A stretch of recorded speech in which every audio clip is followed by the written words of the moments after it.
morning, everyone.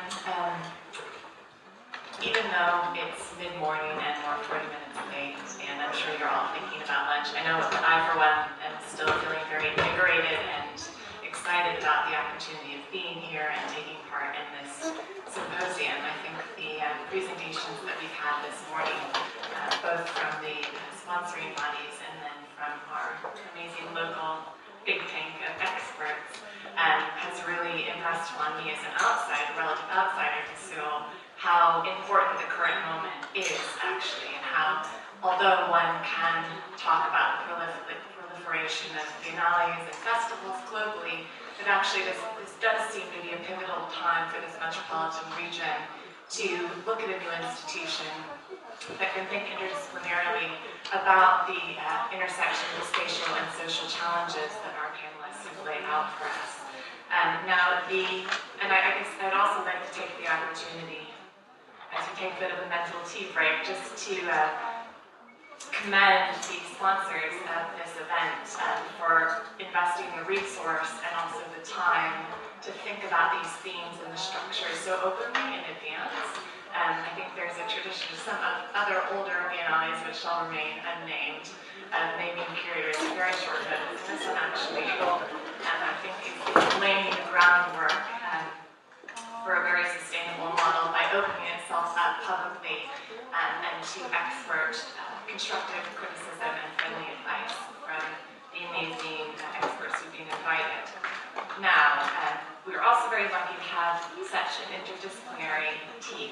And I think that approach, as laid out by the organizers and the curator, Ms. Alejandro, and the other curators, interdisciplinarity and international exchange seem to be at the heart of the intentions of this biennale. Of course, that comes in a certain tension with the desire to be very locally specific and applied and relevant and practical. And I think that that's a tension that I'm hoping that our panelists can help engage with intelligently, and as we think about themes that are both globally resonant, but also very practically applied and according to the specific demands of Seoul, its citizens, and those who govern, design, and create in this context. So, in a way, the brief for this panel is has been quite specific and direct. Alejandro and the other conference organizers have entitled this the Seoul Experiment for Situating Seoul. And what I would like to ask the panelists to do is, rather pretentiously, to think that we are creating the themes for the next 10 years, say, first 5 editions of what will be a very successful biennale, and to think very practically and apply in this first round of discussion about, I'd like to ask each of you in turn, in the order that you presented, to tell me 3 things. 1, there's been a lot of discussion about identity. What is a specific quality of Seoul that you think needs to be cultivated, broadcast, amplified? What's essential to it, essential and important to it, that you think a platform like the Biennale could help to accentuate and strengthen? Secondly, we all like to talk about problems. What is the key, most pressing challenge that you think is going to be facing Seoul in the next decade, next 10 years? So, foresight, but not super futurism, practical and fun.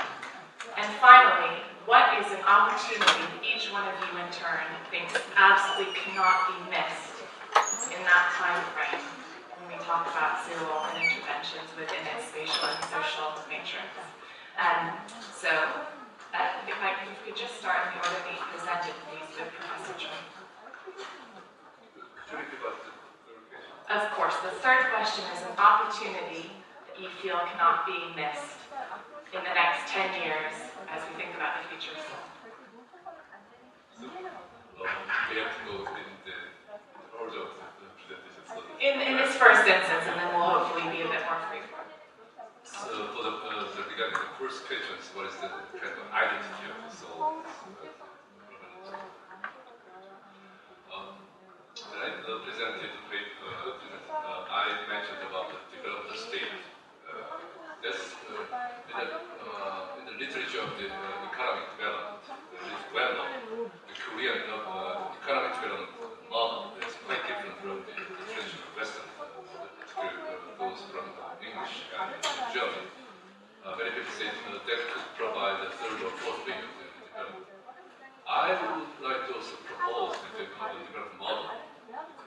is quite different from the Western model. We are not yet sure, but still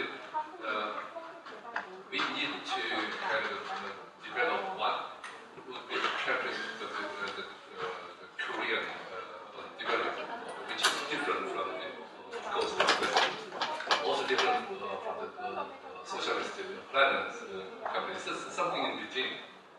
So that has shaped so far the kind of characteristics of the Seoul urban development model. And for the second question, what then we should prepare for the next 10 years? I think probably the key word is localization. How we can mobilize the local assets, local resources to be global, to intermingle with all the peoples from all over the world. I a bit worried about the Korean has to be a bit conservative,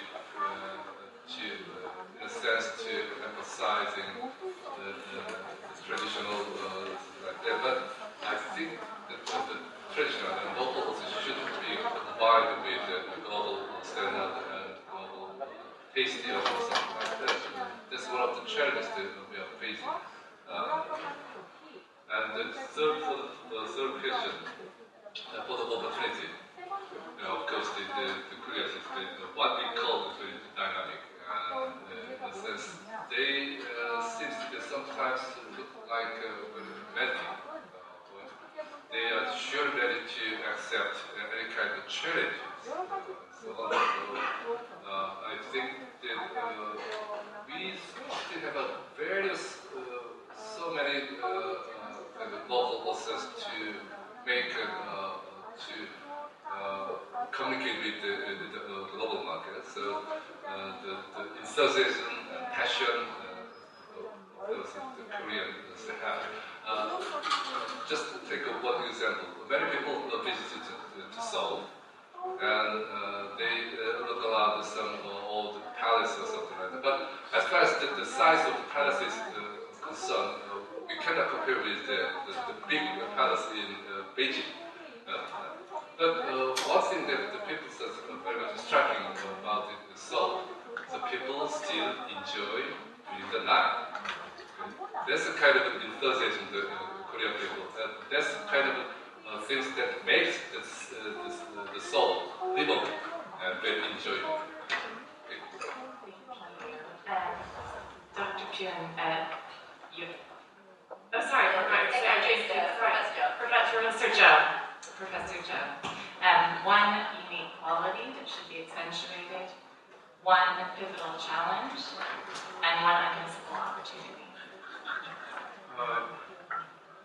현장의 서울이 갖고 있는 특징, 정체성을 어떻게 할 것인가, 특징이라고 아주 부를 수 있을 것 같아요. 서울이 그냥 우리가 투기 된다면 어쨌든 서울의 어떤 발전 논리라든가 어떤 기본 이 메가시티를 지향하는 굉장히 지배적으로 우리 경제가 지금 세계에서 차지하고 있는 위상이 한 12, 3위. 이 서울은 그 제3세계 도시 중에서도 유일하게 세계의 멀티내셔널 코퍼레이션스의 그 헤드쿼터가 있는 도시입니다. 그렇다면 삼성, LG, 그다음에 그만큼 이 개발도상국가의 도시면서도 한 개발도상국가답지 않는 선진국과 경쟁을 하는 선진국 도시거든요. 그게 한국 경제가 이제 그렇게 있고 서울의 그걸 담아내는 공간이 때문에 서울의 어떤 저는 그 메가시티를 넘어서 메가폴리스화 경향을 또 드러낼 것이라고 보거든요. 그 메가폴리스라는 것은 서울을 중심으로 하는 인근 지역을 포괄하면서도 또 관계적으로는 중부의 주요 지역과 도시들과 연계가 되는 그런 것들이 앞으로 더 보다되고 그것이 어떤 면에서 본다면 겉으로 드러나는 서울의 가장 가장 중요한 특징이자 모습이라고 보면서도 그 속에서는 그런 경향이 가져오는 이 도시화에 대한 저항과 어떤 그런 극복이 또한 중요한 정책의 어떤 그런 대응으로 나타날 것 같습니다만 어쨌든 뭐 메가폴리스화 된다는 것은 가장 중요한 특징을 보고 있고요. 두 번째는 뭐 가장 중요한 그 프레싱 챌린지스 그거는 뭐 제가 계속 제 발표할 때도 말씀을 드렸습니다만 사실 이게 메가폴리스화 하는 것은 결국 이제 이 스케일의 어떤 경제가 계속 확대가 된다는 것인데 그러면서 결국 그 경제를 뒷받침하는 논리들이 어떤 시장 경쟁이라든가 뭐 이런 것들인데 서울의 지금 인구가 약간씩은 감소를 지금 하고 있습니다. 하고 있는데 대표적으로 지금 감소하는 세대가 바로 청년 세대들입니다. 청년 세대들이 지금 서울에 살 수 없는 이런 상황은 한마디 주거 비용 때문에 그렇거든요. 서울에 지금 아시다시피 집값은 전국 친다면 특히 수도권과 비교한다면 사실상 한 2배, 4배 정도라고 봐요. 그래서 그만큼 이 서울의 어떤 삶 자체가 더욱더 힘들어지는 이런 문제가 조금 때문에 그야말로 그 통합적이면서도 아까 우리 변민희 마트가 얘기했던 다양성이 있는 이런 그 다원적 도시가 되기 위해서는 그 계층별로 세대별로 살 수 있는 다양한 어떤 삶의 조건들이 도시 속에 갖춰야 되는데 사실 메가폴리스를 지향하는 도시 발전의 논리와 지금 이야기하는 다양성을 추구하는 이런 논리들은 상당히 상충이 될 수 있습니다. 이런 것들을 어떻게 우리가 정책적으로 푸느냐라는 것이 중요한 딜레마인데 결국 쉽지는 않습니다. 서울은 생각보다는 이게 그 계층과 격차가 커지는 뿐만 아니라 도시 해석 방법이라든가 정책이라든가 이걸 둘러싸고 갈등도 더 심해지는 이런 또 가능성이기 때문에 그야말로 사람을 다시 중심으로 두면서 이 대도시의 어떤 경쟁력을 통하면서도 또 행복지수가 높아지는 이런 도시가 어떻게 만들어갈 것인가라는 아주 큰 숙제. 특히 우리 건축적으로 그렇습니다. 지금 서울의 건축을 높이면 가면 갈수록 높아지고 있습니다. 그게 이제 우리가 도시에 시행을 해보면 지속적으로 영향력을 더 찾아보고 하는 것들인데 결국 이런 식으로 도시가 발전하게 된다면 그런 논리에 평등하지 못하는 약자들이 살 수 없는 이런 불편한 도시가 되기 때문에 이런 사람의 어떤 가치를 어떻게 도시 시험에 오퍼추니티를 우리가 놓쳐버릴 수 없는 오퍼추니티. 사실 서울은 그러면서 본다면 굉장히 다양한 도시입니다. 그만큼 해석적 투쟁이 아주 강한 도시라고 볼 수 있죠. 뭐 이를테면 우리 전입시장과 현시장의 정책의 노선이라든가 방법과 또 그걸 우리가 우리 서울의 어떤 그런 시민들이 해석하는 방식들이 굉장히 다릅니다. 그 다른 말한다면 서울이 그만큼 이게 그냥 주어진 것에 대해서 시민들이 적응하거나 받아들이기보다는 그런 것들을 적극적으로 자기 관점에서 해석합니다. 물론 이게 이제 하나의 패턴을 가진다고 볼 수는 없어요. 이를테면 뭐 다음 선거 때 어떤 또 시장이 출연할지 또 그 시장에 어떤 정책이 될지 이런 것들이 한편에서는 굉장히 중요한 기회를 합니다. 그게 일본으로 친다면 일본의 60년대 70년대 이 도시 정책들이 보면 굉장히 해석적 투쟁입니다. 지금은 우리 소득이 2만 불, 3만 불, 3만 불, 4만 불로 가는 쉽게 말해서 양적 성장에서 질적 성장으로 넘어가면서 그 각각의 국면에 대한 해석들이 이제 상당히 다르기 때문에 이것이 서울의 저런 발전의 전제력이고 놓쳐볼 수 없는 기회라고 보는데요. 이게 아까 우리 변창흠 사장께서 여러 가지 발표했던 이 주거정책을 보면 굉장히 체계적으로 이 시장에서 지금까지 우리가 지배적으로 공급해왔던 방식과 다른 것으로 이렇게 공급하는 이런 특징을 보게 된다면 어떻게 서울은 그런 또 중요한 기회를 지금 갖고 있습니다.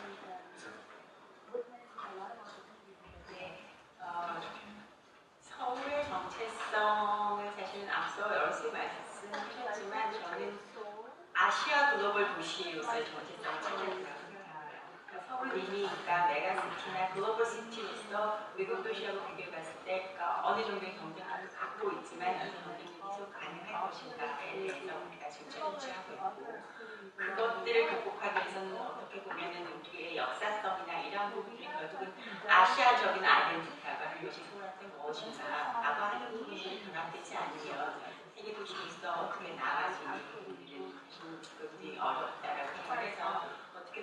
정체성이라고 하는 것은 아시아 글로벌 도시라고 하는 자신의 정체성을 어떤 그 파운데이션을 넓혀 갈 때 서울의 어떤 그 앞으로도 지속 가능한 메가폴리스의 메시지가 되지 않을까. 그렇다고 하면 이러한 상황에서 10년 내에 서울이 반드시 가져가야 할 것들이 무엇인가 라고 하는 측면에서 본다고 하면 사실은 지금 사람들을 둘러싼 상황이 굉장히 나쁩니다. 한마디로 얘기하면 그러니까 우리가 이미 저성장 국면에 들어서 있고 더 이상 성장의 동력을 어떻게 마련할 것인가에 대한 답이 쉽지 않은 상황입니다. 지금까지 한국 경제의 어떤 리딩 팩트로서의 서울의 역할이라고 하는 것도 굉장히 이제 약화되어 있는 상황에서 사람들이 굉장히 일종의 그러니까 파편화될 수밖에 없는데 더욱이 어떤 계층 구조상에서 보면 이 50대, 그러니까 40대 중반부터 50대, 60대, 70대 이 집단들은 사실은 앞으로 10년 동안 서울에서 일종의 머저리티 차지할 그 가능성은 점점 커져가고 있는데 이들 집단이 어떻게 다시 그러니까 사회화 단계를 맺으면서 하나의 일종의 그러니까 그 리딩 팩터가 되니까 에이전트가 되는가라고 하는 부분들 어떻게 보면은 사람들의 어떤 역량들을 어떻게 사회와 결합시킬 것인가 하는 것이 앞으로 10년 동안 서울이 가장 그러니까 맞닥뜨려야 될 챌린지라고 생각하고요. 마지막으로 기회라고 한다면 저는 두 가지가 있을 수 있다고 생각하는데 하나는 사실은 통일의 이슈입니다. 지금 사우스 코리아 한국의 수도 서울은 지금 그러니까 분단 상황에서 굉장히 남한에 갇혀 있는 우리는 반도라고 하지만 섬같이 되어 있는데 사실은 10년 내에 우리가 어떤 그러니까 그 일종의 통일이라는 이슈가 제기된다고 하면 우리의 영토 서울이라고 하는 것이 새로운 어떤 제2의 그걸 어버나이제이션을 할 수도 있는데 뻗어나갈 수 있는 기회가 될 수 있을 거라는 생각이 하나의 꼭지고 또 하나는 결국은 인간이 갖고 있는 서울 사람들이 갖고 있는 일종의 휴먼 캐피탈 인적 자원이라고 하는 것들이 여전히 저는 가능성이 있다고 보고 이들의 어떤 그 인적 자원의 역량이라는 것들을 어떻게 소위 말하는 인프시킬 것인가가 우리의 기회라고 생각합니다. 네. 저는 서울의 정체성이 뭔가 이렇게 생각을 해봤는데 가장 좀 쉽게 간과하거나 놓치기 쉬운 것 중에 하나는 앞서 제가 프레젠테이션에서 얘기한 것처럼 1960년에 250만이니까 90년에 1000만이 될 동안에 우리가 도시화와 산업화를 효과적으로 달성했다, 성공적으로 이루었다 이렇게 생각이 듭니다. 그래서 도시를 관리하는 여러 문제들을 해결하는 기법들은 우리가 정말 그렇게 다른 개발품이나 이런 지역에 충분히 소개하고 같이 연구해야 하는 대상이 아닌가 이런 생각이 듭니다. 또 한 가지 우리 정체성 중에 중요한 것은 여러 아시아 국가들 중에서 가장 웨스터나이즈된 오리엔탈 문명을 갖고 있다. 우리 문화 속에는 지금 우리가 보는 것처럼 여기에 유교 전통이 있는 건물들이 있고, 그 다음에 이제 불교, 그리고 이제 천주교는 이제 도입 과정에서 박해 현장이 들어 있고, 그리고 기독교의 큰 세계에서 가장 큰 교회까지 같이 있고, 이슬람도 같이 있는 이런 문화의 융합은 우리의 가장 큰 장점이고, 이게 서울의 새로운 정체성을 만들어가는 것이 아닌가 생각합니다. 두 번째, 이제 앞으로 현안이 될 문제가 무엇인가? 저는 이제 두 가지로 생각합니다. 하나는 일자리의 문제인데, 서울은 현재 서비스업도 첨단 서비스 기업들에 비해서 많이 취약하고, 그러니까 패션이든, 그 다음에 회계, 법률, 각종 컨설팅 이런 쪽에서 아직은 세계적이지 못합니다. 반면에 제조업도 서울에서는 점차 변방화, 주변화되고 그 비중이 점점 줄어들 뿐만 아니라 첨단 제조업이 생존할 수 있는 여건이 없다. 이 부분이 이제 아주 큰 문제다 이런 생각이 듭니다. 그러니까 앞으로 서울 사람들은 무엇을 먹고 살 것인가 가장 큰 문제고, 두 번째는 이제 앞서 제가 발표한 것처럼 주택 문제입니다. 주택 문제가 단순히 개인의 문제를 넘어서서 계층 상승을 유도하는 좋은 기회가 없어져 버리는 겁니다. 대부분의 지출, 소득을 주거비로 쓰고 나면 더 이상 자기를 위해서, 미래를 위해서 쓸 수가 없기 때문에 서울이 갖고 있었던 역동성을 상실하기 때문에 저렴한 주택을, 주거비를 제공하는 것이 가장 큰 문제가 될 것이다 이렇게 생각하고 마지막으로 절대 빠져서는 안 될 우리의 기회는 뭐냐 오늘 이런 시바우 같은 것도 서울 아주 좋은 사례가 되겠습니다.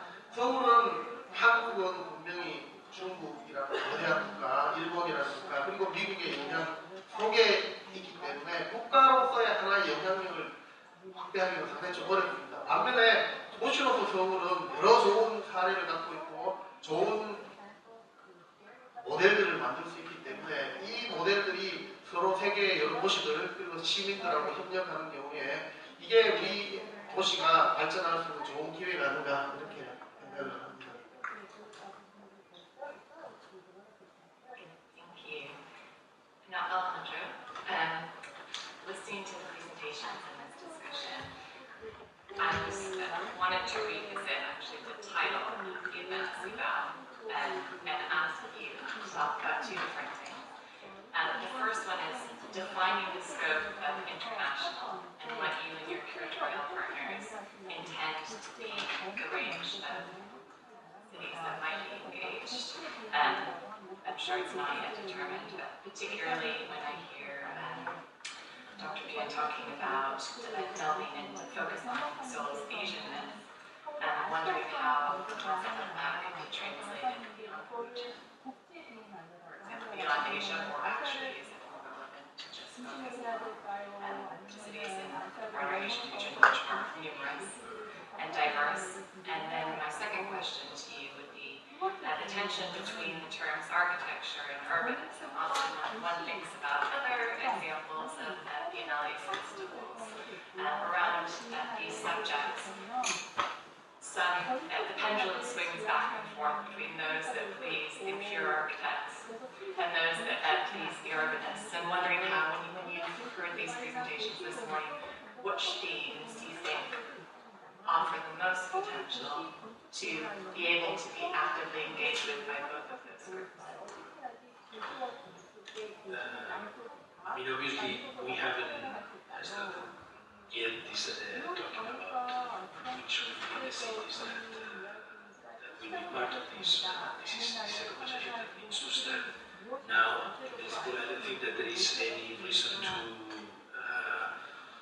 prioritize any region, but obviously there is an interest in the kind of Asian location of Seoul. In the conversations that we have had, we see that obviously one of the biggest potentials is that Asia is the region where there is most urban development coming by far, and yet is very underrepresented in other architecture biennales. For example, if you look at the Asian participations in most of the latest biennales is very small, while in quantitative terms, the amount of construction of cities,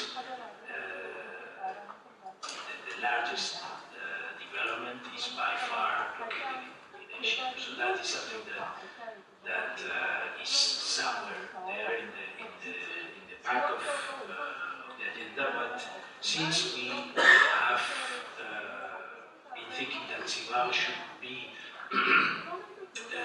a place of sharing knowledge, we don't see why.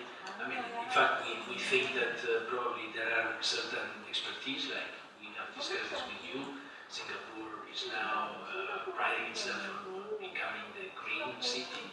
So obviously, if that expertise has to be found somewhere, maybe we should bring Singapore to talk about that. It's also Singapore's watching school very carefully when it comes to aging populations. So I mean, there is a certain interest on capitalizing in the kind of Asian locations, but there is no limitation that I can remember on reaching out to every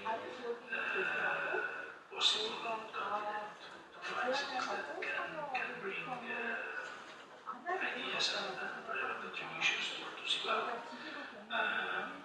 So in terms of, sorry, the second question was... Can I actually just pursue that before I remind you? And diversity isn't there. And I was listening to your presentations, just thinking how much.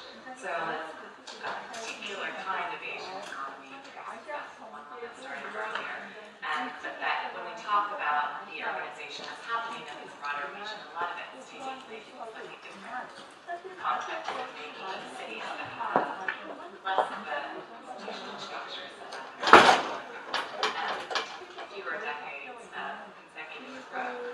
And I wondered if Sophia could talk a bit about how you see Seoul. I think part of the attention was about that Seoul learns, Seoul teaches, and when you think about other urban contexts, how are the lessons that Seoul has experienced in the last 4 or 5 decades that you've talked about, and that we're anticipating it will experience, what changes we're anticipating in the next 10 years. What lessons do you think those offer more broadly, thinking within developing world?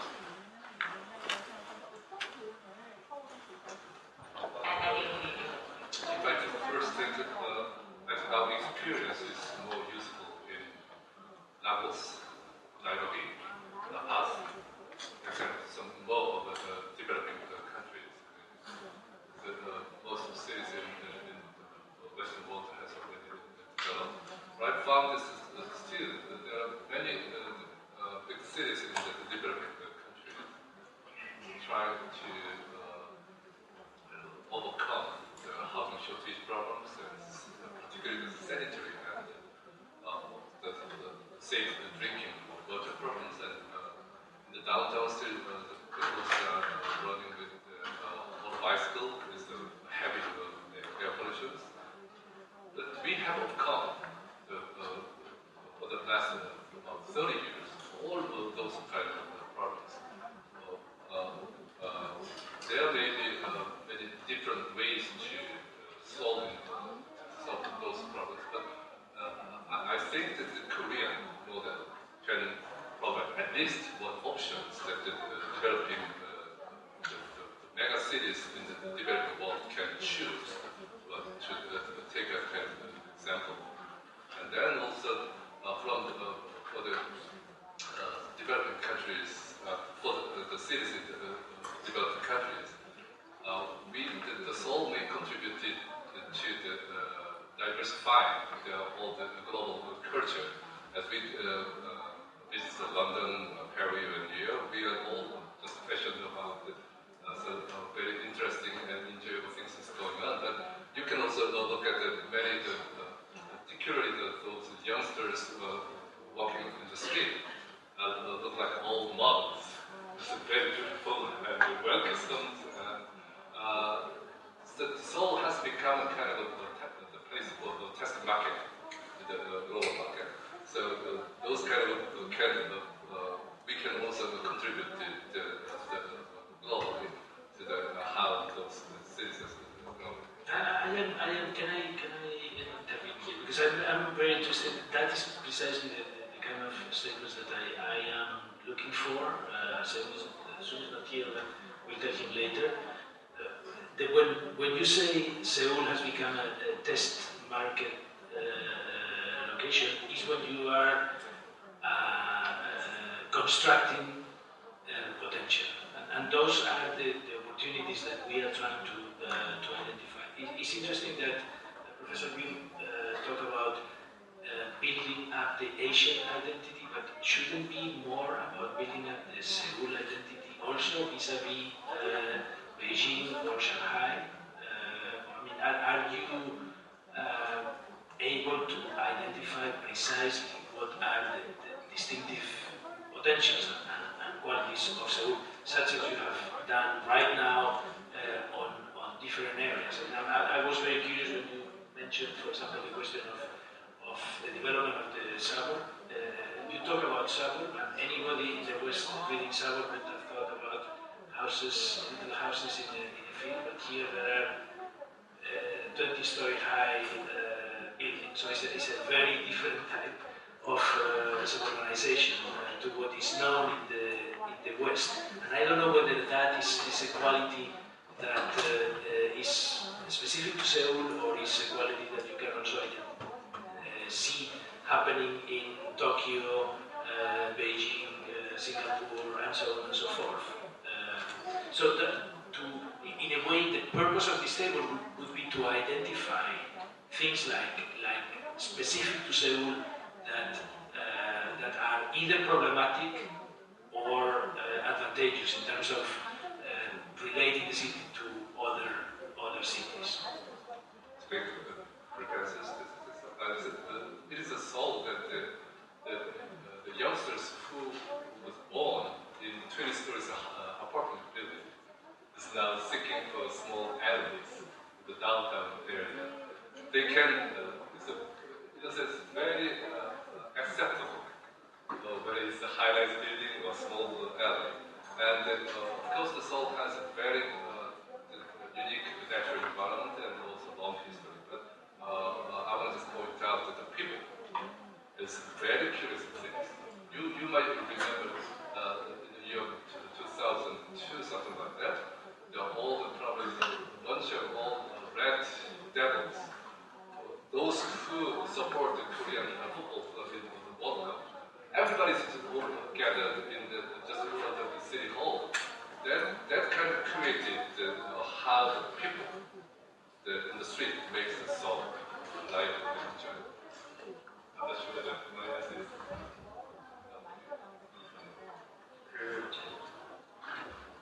한국의 그 아시안리스, 도시 아시안리스, 제가 최근에 이제 그걸 하시면서 다시 신청을 하는데, 사실 제가 디저널에서는 그 한국 도시의 DNA를 플렉서블 소셜리티라는 그런 개념으로 내가 쓰면서 서부의 시빅 플렉서빌리티를 어떻게 다른지, 그런 걸 어떻게 공간이 되느냐는지 이런 것을 본 적이 있었는데, 한국의 이 도시화 그 관계를 보면 60년대 한 25%, 90년대 들어오기 전에 이미 80% 넘어서 지금 우리 중앙정부가 말하는 도시화율로 계산하면 도시적인 도시화는 인구를 계산하면 90% 넘었습니다. 그러니까 그 약간 1세대를 넘어서는 1세대는 이제 뭐 30년대 그 기간 동안 영국이 150년 동안 도시화를 한 것을 우리가 30년 동안 압축적으로 했습니다. 도시화를 보게 된다면 그 도시화의 압축적 도시화가 결국은 한국의 근대화를 이제 성공적인 어떤 그런 경제 발전을 가능했다고 보고 그걸 담아내는 장애 모두가 서울 같은 대도시였고 그 대도시는 서울 같은 대도시는 그런 압축적 성장을 가능하게 하는 여러 가지 공간 조직과 삶, 정책들이 작동했다고 보는데요. 제가 최근에 서울시를 대표해가지고 카트만두를 다녀온 적이 있습니다. 지진 피해가 나서 실수선하고 정책 처방을 내리는 그 가서 내가 깜짝 놀랐던 것은 도시 제도가 전혀 없습니다.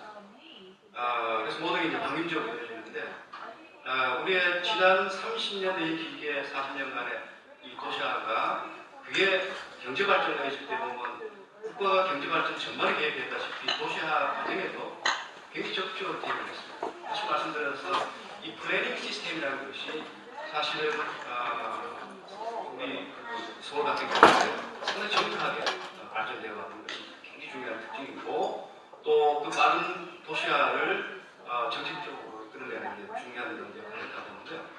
근데 사실 아까 우리 여러 분들의 발표를 들어보면 예컨대 70년대 강남 개발이라든가 그 다음에 90년대 초반에 5개 신도시 건설이라든가 그 다음에 90년대 2000에 들어와서 대규모 유탄 사업 같은 걸 보게 된다면 이건 다시 플래닝 메커니즘과도 설명할 수 없는 또 마켓 드리븐 메커니즘도 굉장히 중요하게 작동하고 있습니다. 따라서 제가 한 3주 전에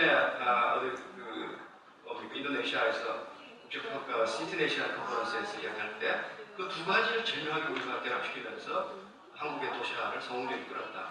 그리고 이와 같은 한국 도시화의 어떤 관리의 어떤 경험들이라든가 정책 경험은 난 서울형 모델이라 할 수도 있고 한국 모델이라 할 수도 있고 그 정도로 저는 다른 나라에도 수출할 수 있는 만한 그런 것이라고 저는 생각합니다. 따라서 이런 어떤 면에서 본다면 마켓 메커니즘과 플랜 메커니즘이 상존할 수 있음에도 불구하고 지난 30, 40년간의 서울의 대규모 개발을 보면 여러 가지 빛과 그림자가 있음에도 불구하고 총체적으로는 많은 성과를 거뒀던 것이 이 두 가지를 적절하게 썼다는 것이 정말 저는 우리 도시의 어떤 그런 정책의 중요한 경험이죠.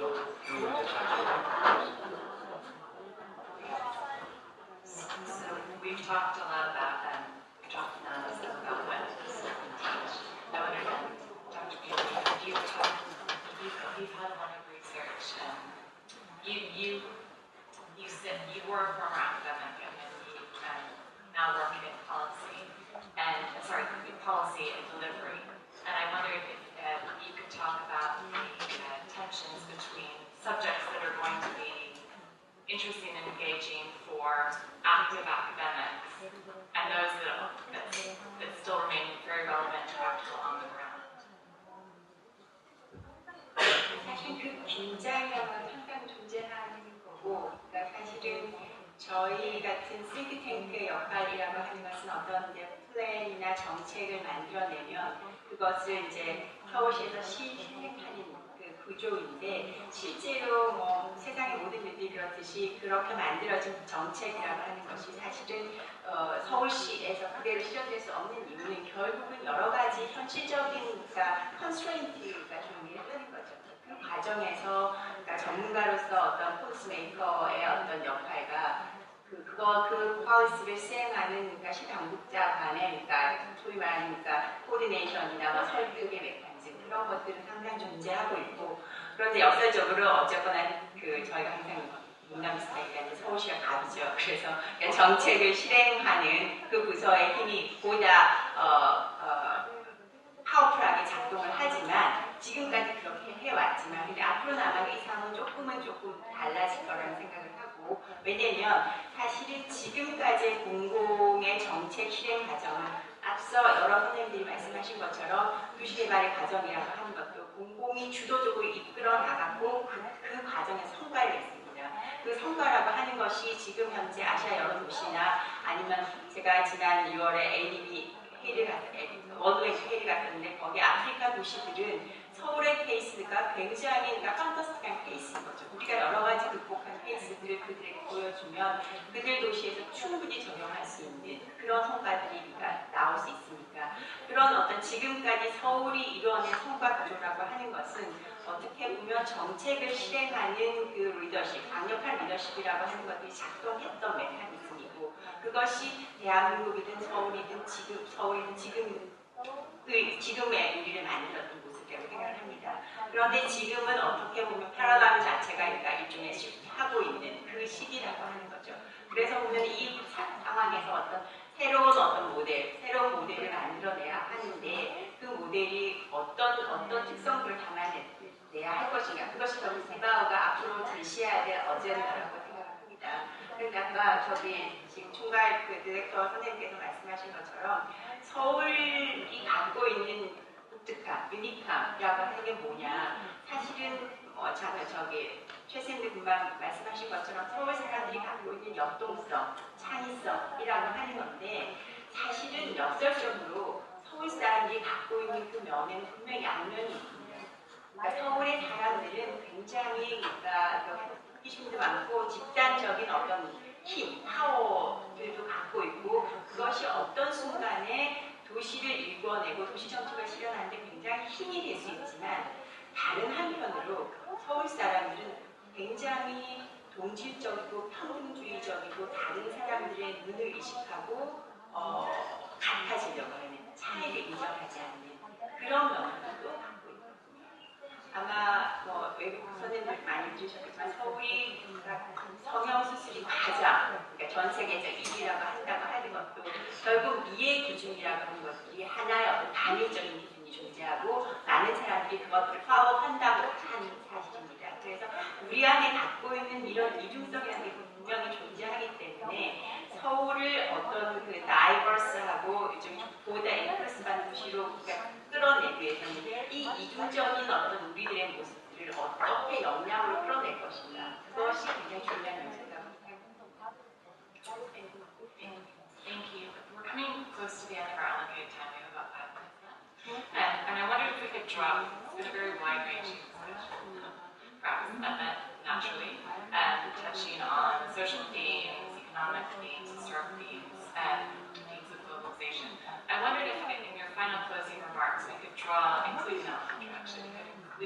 draw things down to the spatial. So thinking about the social, economic, demographic trends that evil identified for us. What spatial opportunities, given that this is, and from 2017 onwards, intended to be a biennial of architecture and urbanism, what spatial opportunities do you see that are unique to Seoul in the next 10 years that this new institution should seize upon?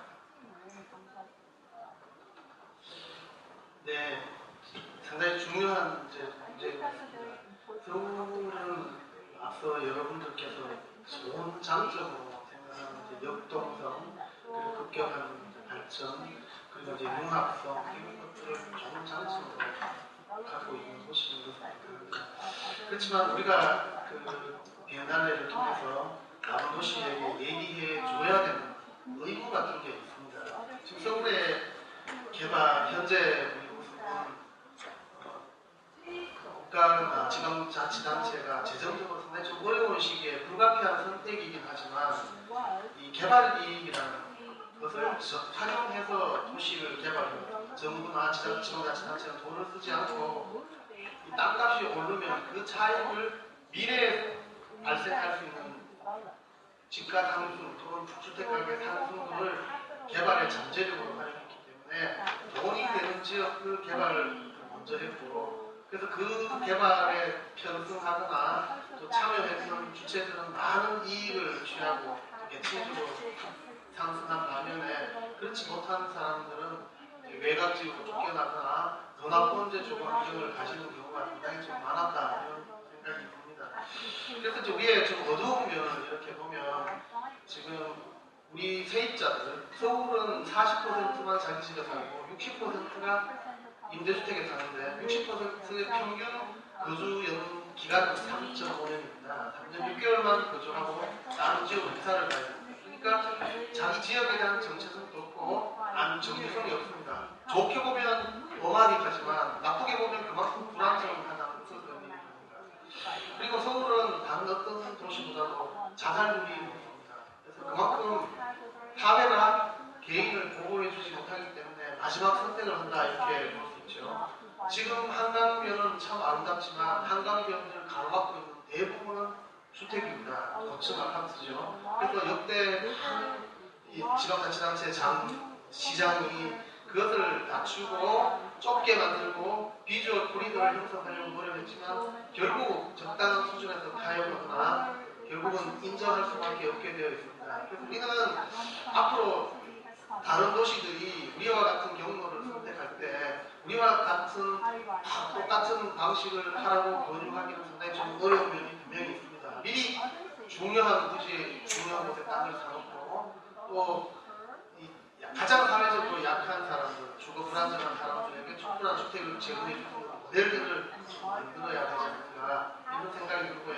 그 다음에 우리가 주로 짧은 시간에 주택을 많이 공급하기 위해서 이제 아파트라는 방식을 이제 이용을 했는데 그러다 보니까 이미 이제 우리가 그 결과를 갖고 있는 그런 상황에서는 그런 획일적인 주택 외에 작은 공동체들을 여러 개를 만들어내서 도시의 다양성을 동시에 해야 되는 게 현재 과제가 아닌가. 그래서 앞으로 우리 한국 사람들이 선호하는 주거 유형으로 여전히 아파트가 가장 좋게 평가되고 있습니다만 단독주택에서 저층에서 공존할 수 있는 이런 모델들은 계속 실험 중이고 우리 SH공사도 그런 것을 찾아내고 있습니다만 시바오에서도 좀 같이 만들어 줘야 될 좋은 주제가 아닌가 이렇게 생각합니다.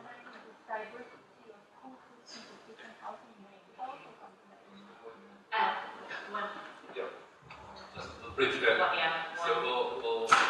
of the special opportunities in Seoul. Or your one key one. Yeah, this is time that all the as many parents and states in paradigm shift we have to somewhat develop. This is time to remodel. So we developed so many. So there's a bunch of opportunity all of the Seoul.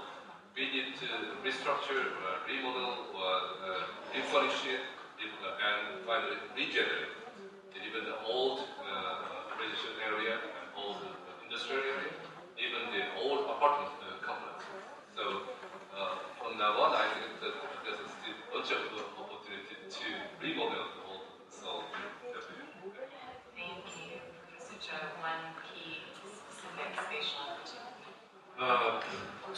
우리나라는 지금 세계적으로 보게 된다면 주거용 초건축물이 세계에서 네 번째로 가장 많습니다.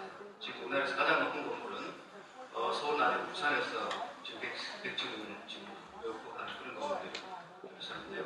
아주 특이한 중에 현상인데 아마 2008년 우리 경제 위기가 없었더라면 아마 대한민국은 지금쯤은 전 세계에서 가장 많은 초건축물을 아마 보유한 나라가 됐을 겁니다. 그러니까 여기서 제가 말씀드린 초건축물이라는 것은 100층 이상을 얘기합니다. 지금도 우리가 도시계획을 해보면 아까 우리 변창흠 사장님 말씀하셨습니다만 예컨대 경관이라든가 뭐 공동체 형성이라든가 뭐 어떤 그런 공공주택 건설이라든가 이런 것들이 여전히 이제 그 강한 개발 욕망을 반영하는 이런 어떤 뭐 정책 제한이라든가 사업 때문에 제대로 우리가 관찰을 못 시키는 이런 문제였습니다. 따라서 아까 제가 이제 서울이 지금 또 여러 가지 변화하는 모습이 끊임없이 이제 글로벌 경쟁력을 추구하는 메가시티화를 제한되는데 그런 것들이 도시 어떤 경관들이 끊임없이 탈인간적인 어떤 규모의 어떤 건물들을 쓰고 그 속에 어떤 사람들이 이제 약자된 사람이 어려지는 이런 현상이 생기기 때문에 저는 우리가 건축 비엔날레 같은 데서 도시건축 비엔날레 같은 데서 서울의 어떤 그 경관과 건물의 어떤 그런 높이와 그 다음에 이런 그 형태 같은 것들을 얼만큼 순한 인간의 얼굴을 한 사람의 얼굴을 한 휴먼 스케일의 이런 건축물과 그 다음에 경관과 장소를 만드는 것 이런 것을 한번 많이 고민했으면 하는 제가 말씀드립니다.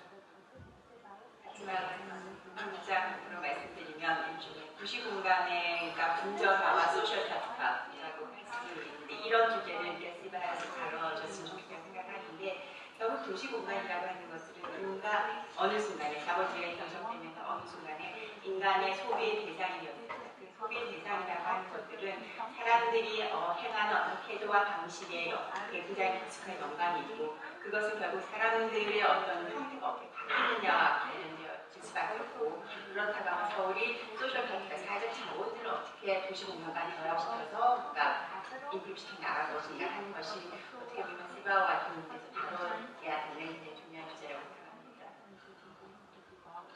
네, 저는 그 도시공간 형성에서 공공분의 좀 새로운 관련을 좀 주장하고 싶은데 전 세계적으로 민영화, 민자유치, 민간 자본, 민간 기업의 역할이 점점 강조되고 있는 것이 분명합니다. 그런데 서울은 지난 몇 년 전까지만 해도 전체 약 한 1,300개 정도 지역을 전면 철거하고 아파트를 만드는 프로젝트가 진행됐던 도시입니다. 지금은 약 한 300군데 정도가 해제되고 나머지가 남아있습니다. 민간한테 맡긴 겁니다. 민간이 돈 되는 지역을 전면 철거 아파트 만드는 데 주도해왔다 이렇게 볼 수 있습니다. 그럼 이제는 그렇게 민간한테 맡길 수도 없고 민간이 그렇게 할 수 있는 능력도 없고 시장이 뒷받침되기 어렵다면 공공이 아주 정교하게 참여하고 또 조정해주고 또 새로운 방향으로 이끌어 가야 된다 이렇게 생각이 듭니다. 그런데 공공은 민간 그 많은 지역에 대해서 뚜렷한 해법을 갖기가 상당히 좀 어렵습니다. 결국은 여러 주체들이 참여해서 같이 만들어 가야 되는데 시방은 그 여러 주체들 중에 하나이고 또 중요한 방향을 설정해주는 좋은 또 퍼실리테이터가 아닐까 이렇게 생각이 듭니다. 앞으로 좀 많은 그 방향에 대한 지도 또 리드를 기대하겠습니다. 고맙습니다.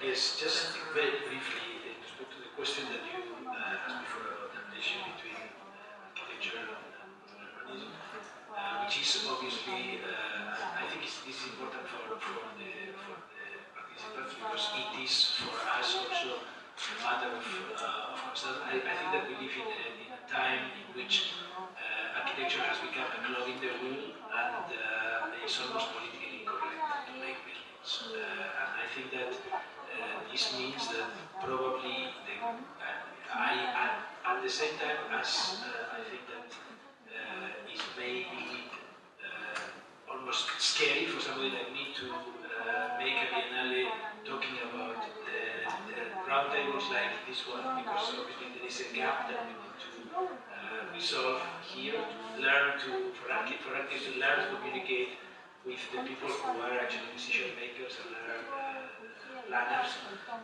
which is now almost inexistent. I think that Cibao should be about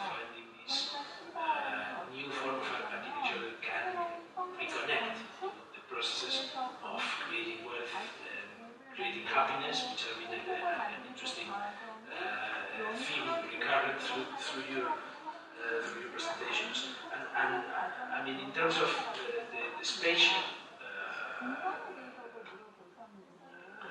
outcome of this thing, it was very interesting to see that inevitably all of you and soon talk about a moment of development and a moment of stabilization, decay, modesty, and you are all talking about doing little buildings and urban acupuncture, and I'm very curious to see what is going to happen with the massive planning capacity of Korean policymakers that takes the task of replanning the city out of little pieces and like what it has been in the past. This is a model that can actually be exported or is specific to Seoul. Thank you, Alan. We've run out of time. But the brilliant thing about going first is that these themes can continue through the next 3 sessions over the next day and a half. And I would strongly encourage those experts who we didn't have time to call upon to be bold about proposing your own themes that you would like to add to the list to be considered for future biennials.